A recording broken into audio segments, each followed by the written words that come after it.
Egaa akkuma beekamu jijjiirraa maallaqaa karaa Itoophiyaak.com yookaan gabaa gurraachaa yookaan awwaalaa isa jedhamuun guyyaa hundayyuu biyyoota 20 qabadhee dhufa. Akkasuma guyyaa har'aarree biyyoota 20 qabadheen dhufeen jira jechuudha. Akkasumas karaa baankiitiin akkuma jedhe immoo baankii qaqqajareen qabadhee dhufa guyyaa har'a baankii daldala Itoophiyaa yookaan Nigdi baankiitiin biyyoota 7 qabadheen dhufeen jira jechuudha. Salphumatti karaa Itoophiyaak.com yookaan gabaa gurraachaan akkuma beekamu biyyoota 20 karaa baankiitiin baankota keessa immoo baankii daldala Itoophiyaa yookaan Nigdi baankiitiin immoo biyyoota 7 qabadheen dhufeen jira jechuudha. Hordoftoota kabajamtoota maamiloota koo nagaa waaqayyoo isin dhageenye nagaan waaqayyoo manaa fi kallattii jirtanitti isiniif haa ta'u. Warroonni mana kanaaf haaraa taatan noora manni kun mana keessanii chaanala kana sabiskiraayib sheer laayik gochuun gara maatii keenyatti dabalamaa isiniin jenna. Warroonni mana kanaaf immoo maatii taatan sheer laayik gochuun viidiyoo kana hanga dhumaatti caqasaa isiniin jedha jechuudha. Viidiyoon kun gabaabaadha jechaadha. Baay'ee gabaabaadha. Yeroo baay'ee namatti fudhatu jechuudha. Akkasuma immoo warroota gara biyya keenyatti maallaqa isaanii ergatanii fi faayidaa guddaa qaba jedheen guyyaa hundayyuu yaadeen qabadhee dhufaa jechuudha. Guyyaa kalee immoo xiqqoo haalli namni jenne waan ta'eef guyyaa kalee hin hojjenne isiniin jedha. Guyyaa har'aa immoo karaa Itoophiyaak.com yookaan gabaa gurraachaan kanneen gaddaa wajjin wal bira qabee yommuu ilaallu biyyoonni kun dabalanii jiru. Biyyoonni kun immoo akkuma dheengaddaatti jiru jechuudha. Akkuma jedhe guyyaa kalee xiqqoo hin hojjenne jechuudha. Namni jenne waan ta'eef kan guyyaa har'aatti wal bira qabee yommuu ilaalu guyyaa har'aa biyyoonni kun dabalanii jiru jechuudha. Biyyoonni akkuma kaleessatti akkuma dheengaddaatti jiranii jiru jechuudha. Kalee hin hojjenne akkuma dheengaddaatti jechuudha. Akkuma dheengaddaatti jiranii jiru jechuudha. Egaa akkuma beekamu kana qabadhee dhufe kanneen akka Ameerikaan doolaarii, Kanaadaan doolaarii, Awustiraaliyaa doolaarii, Ooman Riyaala, Duubaa Dirhaama, Saawud Arabiyaa, Riyaala, Kuweet Dinaara, Baareen Dinaara, Chaayinaa Yowaanii, Joordaan Dinaara, Paawundi Sterlingii, Yuuroo, Swiss Firaangii, Koroonaa, Turkii Liiree, Ijipshaan Paawundii fi kan kana fakkaatan qabadhee dhufe jechuudha. Akkasuma immoo karaa baankiitiin baankii daldala Itoophiyaa yookaan Nigdi baankiitiin kanneen akka Ameerikaan doolaarii, Duubaa Dirhaama, Saawud Arabiyaa, Riyaala, Paawundi Sterlingii, Yuuroo, Kanaadaa doolaara, Kuweet Dinaaraa fi biyyoota 7 jechuudha. Salphumatti karaa baankii daldala Itoophiyaa yookaan Nigdi baankiitiin jechaadha. Karaa baankii daldala Itoophiyaa yookaan Nigdi baankiitiin illee dabalee jira jechuudha. Dhugaa dubbachuuf baankiin illee baay'ee dabalee jira jechuudha. Baankiin daldala Itoophiyaa illee dabalee jira jechuudha. Baankonni hundumtuu dabalanii jiru jechuudha. Salphumatti karaa baankiitiin illee baankonni hundumtuu torbee kana keessa dabalanii jiru.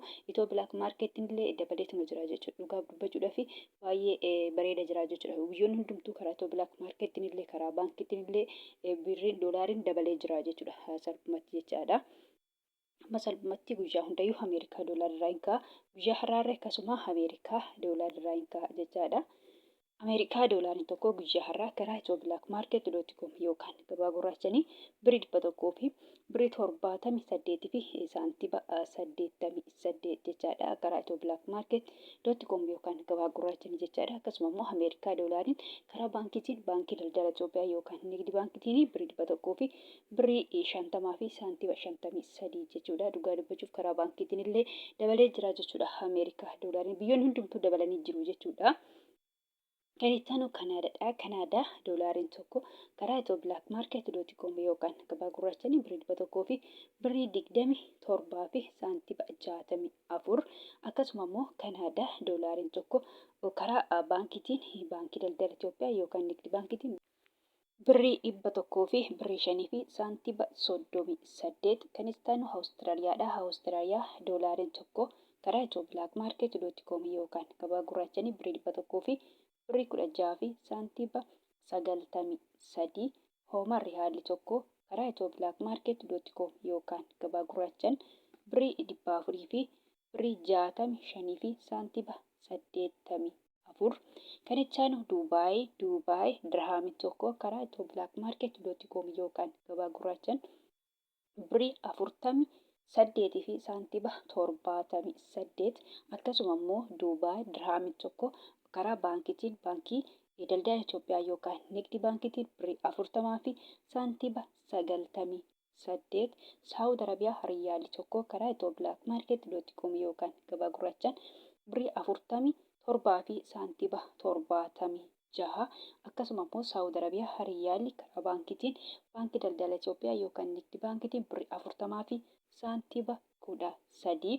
Kan itti aanu Kuweet Dinaarri tokko karaa Itoophiyaak.com yookaan gabaa gurraachaan birrii 500 fi birrii 83 fi saantiba 16. Akkasuma immoo Kuweet diinaarri karaa baankii daldala Itoophiyaa yookaan Nigdi baankiitiin birrii 400 fi birrii 81 fi saantiba 10. Kan itti aanu baareen diinaarri tokko karaa itobilaakmaarket.com yookaan gabaa gurraachanii birrii 400 fi birrii 74 fi saantiba 49. Kan itti aanu chaayinaadha. Chaayinaa yoowwaanii tokko karaa itobilaakmaarket.com yookaan gabaa gurraachaan birrii 25 fi saantiba 13. Joordaan diinaarri tokko karaa itobilaakmaarket.com yookaan gabaa gurraachanii birrii 200 fi birrii 52 fi saantiba 79. Paawundi sterlingin tokko karaa itobilaakmaarket.com yookaan gabaa gurraachaan birrii 200 fi birrii 34 fi saantiba 43.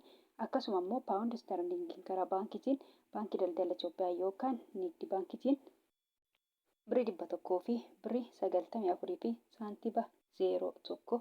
Yuuroon tokko karaa itobilaakmaarket.com yookaan gabaa gurraachaan birrii 200 fi birrii 7 fi saantiba 20. Akkasuma immoo yuuroon tokko karaa baankii daldala Itoophiyaa yookaan Nigdi baankiitiin birrii 100 fi birrii 74 fi saantiba 23. Kan itti aanu Swiss Baankidha. Swiss Baankiin tokko karaa itobilaakmaarket.com yookaan gabaa gurraachaan birrii 200 fi birrii 24 fi saantiba 28. Kan itti aanu Koronaadha. Koronaan tokko karaa itobilaakmaarket.com yookaan gabaa gurraachaan birrii 18 fi saantiba 91. Turkii liireen tokko karaa itobilaakmaarket.com yookaan gabaa gurraachaan birrii 4 fi saantiba 24. Ijipshaan paawundiin tokko karaa itobilaakmaarket.com yookaan gabaa gurraachaan birrii 3 fi saantiba 78. Yemen rihaalli tokko karaa itobilaakmaarket.com yookaan gabaa gurraachaan 0 saantiba 75. Israa'el shekeliin tokko karaa itobilaakmaarket.com yookaan gabaa gurraachaan birrii 55 fi saantiba 92. Paakistaan ruupiin tokko karaa itobilaakmaarket.com yookaan gabaa gurraachaan 0 saantiba 63. Kan itti aanu Hindiyaadha. Hindiyaa ruupiin tokko karaa itobilaakmaarket.com yookaan gabaa gurraachaan birrii 2 fi saantiba 02 sharafachaa oolan yookaan jijjiirrachaa oolanii jiru jechuudha. Salphumatti karaa itobilaakmaarket.com yookaan gabaa gurraachanii biyyoonni 20 kan fakkaatu jechuudha. Akkasumas karaa baankiitiin baankota keessatti guyyaa har'aa akkuma jedhe baankii daldala Itoophiyaa yookaan Nigdi baankiitiin biyyoonni 7 kana fakkaatu jechuudha. Hordoftoota kabajamtoota maamiloota koo kan biraammoo kanan jechuu barbaadu jechuudha. Guyyaa hundayyuu nan dubbadha. Warroonni Joordaanii fi Beerut yookaan Libneen jechuudha. Fakkeenyaaf birriin biyya Joordaanii diinaara jedhama jechuudha. Warroonni mana madaa'uu jirtan immoo diinaara biyya sanii osoo hin taane doolaarii fudhattu jechuudha.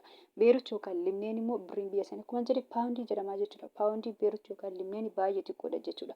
Paawundoota keessaa paawundiin Beerut yookaan Libneen baay'ee xiqqoodha jechuudha. Akka birrii Paakistaanitti akka birrii Yemenii jechuudha. Fakkeenyaaf guyyaa har'aa birriin Paakistaan 0 saantiba 63 jechuudha. Baay'ee xiqqoodha. Birrii tokkicha Itoophiyaa hin guutuu jechuudha. Akkasuma birrii Yemen irra 0 saantiba 75 jechuudha. Guyyaa har'aa kana saantiba 25 barbaada jechuudha. Birrii tokko Itoophiyaa guutuudhaaf. Salphumatti birrii Itoophiyaatti gadi jechuudha. Birrii isaan kun lamaanii jechuudha. Akkasuma jechuudha birriin Beerut illee paawundiin Beerut illee jechuudha. Paawundoota keessaa paawundii baay'ee xiqqoodha jechuudha. Baay'ee xiqqoo birrii Itoophiyaatti gadi jechuudha. Kanaafuu salphumatti isin birrii biyya sanii osoo hin taane doolaarii fudhattu jechuudha. Doolaariin immoo baay'eetu jira jechuudha. Fakkeenyaaf asirratti doloota 3 maqaa'ee jira jechuudha. Ameerikaa doolaarii, Kanaadaa doolaarii, Awustiraaliyaa doolaarii jedhee jira jechuudha. Sadan kana keessa garuu kan fudhattan isin Ameerikaa doolaariidha jechuudha. Doolaariin baay'eetu jira. Ani yaaduman sadan kana maqaa deemalee doolaariin baay'eetu jira. Paawundiin illee baay'eetu jira jechuudha. Doolaariinis paawundiinis baay'eetu jira. Ani yaaduman sadan kana maqaa dhee jechuudha. Biyyoota kana guyyaa hunda nan dubbadha waan ta'eef isaanuma kana irree guyyaa isaanuma kana qabadee dhufe jechaadha. Guyyaa har'aarree jechaadha. Kanaafuu akkuma jedhe baay'eetu jira jechuudha. Haa ta'uyyuu malee isaan keessaa Ameerikaa doolaarii fudhattu jechuudha. Salphumatti warroonni Joordaanii fi Beerutii yookaan Libneenii jirtanii jechaadha. Fakkeenyaaf Ameerikaa doolaarii tokko jechuudha. Warroonni Joordaanii fi Beerut yookaan Libneen jirtan jechuudha. Kan ittiin herreeggatan Ameerikaa doolaariin tokko guyyaa har'aa birrii 100 fi birrii 78 fi saantiba 88 jechuudha. Karaa itobilaakmaarket.com yookaan gabaa gurraachanii yoo ergattanii jechuudha. Karaa baankiitiin immoo yoo ergattan Akkuman jedhe baankii daldala Itoophiyaa yookaan nigdi baankiitiin immoo yoo ergattan jechaadha. Warroonni Joordaanii Beeruutii yookaan Libneen jechaadha keessatti warroonni mana madaa'ii jirtan jechaadha. Akkuman jedhe Ameerikaa doolaarri tokko guyyaa har'aa birrii 100 fi birrii 50 fi saantiima 53 jechuudha. Kanaan herreeggatu yookaan sassaabbatu jechuudha. Salphumatti Ameerikaa doolaariidhaan herreeggatu yookaan sassaabbatu jedha duras nan dubbadha garuu irraan deebi'a akka isinii galu jedhee irra deebi'a waan ta'eef 02 jechuudha. Kanaafuu salphumatti birrii biyya sana osoo hin taane Ameerikaa doolaarii ta'a jechuudha. Warroonni Joordaan jirtan dinaara biyya sanii miti. Beeruut yookaan Libneen immoo paawundii biyya sanii miti jechuudha. Salphumatti Ameerikaa doolaarii ta'a jechuudha. Egaa gabaabumatti viidiyoon kun kana fakkaata. Viidiyoo birootiin hanga walitti deebinutti nagaa ta'a.